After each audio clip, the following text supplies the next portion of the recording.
जनाब ये वो जगह है जहाँ शराफत अली खैल की गाड़ी गिरी है और ये वो गाड़ी के टायर के निशान लगे हुए हैं जहाँ से गुजरी है, गिरी है गाड़ी।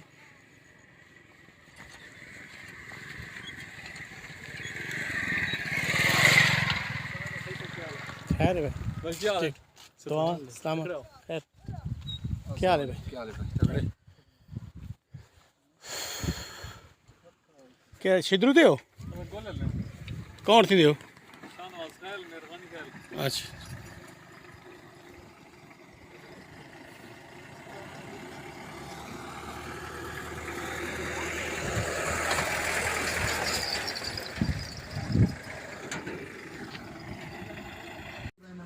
यार ये भी लोग जी मर्जी गल करे कोई एक बच्चे आ जाके भी नहीं है जटी हां उना दा टाइम पूरा है पत्ते कौन की डेटे ते कोई गले बंदे बच्चे ये गड़ी नहीं ये अगर शीशा कहीं पास में टूट दे नहीं ये सिर्फ आगे तने पीछे तो चाह रहा था बाकी इतना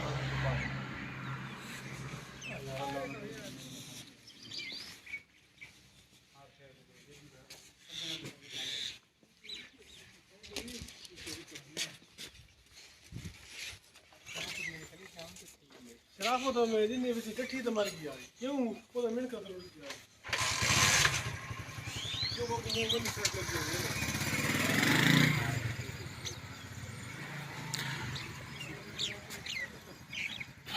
असल पता है कि उन्हें शायद होश ही नहीं रहा।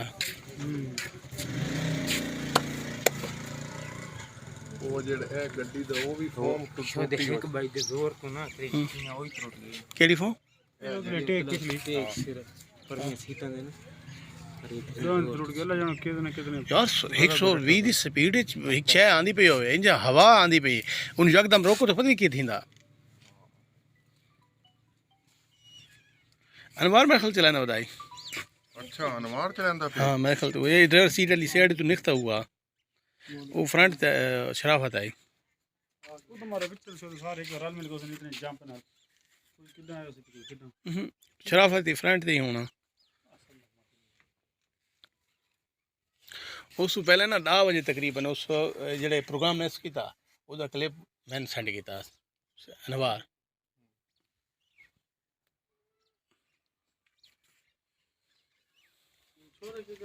शराफत